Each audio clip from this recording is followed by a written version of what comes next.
ওই সময় Shakib proper time বুবলিকে দিয়েছে বা বুবলি সাকিবকে দিয়েছে। বুবলিকে ঘিরে কথাটা হচ্ছে আমার কাছে মনে হয় যে আসলে চ্যানেল থেকে আসছে, তারপরে বিভিন্ন মাধ্যম থেকে আসছে, তো ও তো ডিরেক্টলি আমাদের মতো আসেনি। যেমন শাবনূর আপু ডিরেক্টলি সিনেমায় ঢুকেছেন, আমি ইনফ্যাক্ট ডিরেক্টলি ঢুকেছি, পরিমণি ডিরেক্টলি ঢুকেছে, মাহিয়া মাহি ডিরেক্টলি ঢুকেছে, ফেরদৌস ভাই ডিরেক্টলি ঢুকেছে। ও আসলে বিভিন্ন স্টেপ হয়ে আসছে। যেমন ওর, আমি জানা মতো ওর নাকি জব করতো জিএমজি এয়ারলাইন্সে, এয়ার হোস্টেস ছিল। দেন বাংলা ভিশনে সে একটা খুব অল্প একটা মানে পজিশনের একটা নাকি নিউজ ডিপেন্ড মানে নিউজে ছিলেন। নিউজের তো অনেক হাই ক্লাস থাকে, অনেক একটা ছোটখাটোতে ছিলেন। হঠাৎ আবারও বুবলি ইস্যুতে মুখ খুললেন অপু বিশ্বাস। অপু বিশ্বাস বুবলি ইস্যুতে কি কথোপকথন বললেন আপনারা সেটা শুনলেন।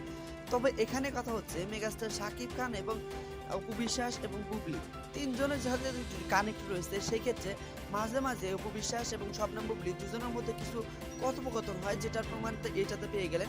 যে দেখলেন যে অপু বিশ্বাস কিন্তু শবনম বুবলিকে একটু ছোট করেই কথা বললেন, যেটা আপনারা শুনলেন যে তিনি বললেন যে তিনি মিডিয়া থেকে এসেছেন এবং তিনি মিডিয়ার যে অঙ্গন থেকে এসেছেন এবং সেই অঙ্গনে সে একটা ছোট পজিশনে ছিল, অর্থাৎ নিউজ রিপোর্টার থেকে ছোট একটা পজিশন থেকে তিনি এই পজিশনে এসেছেন।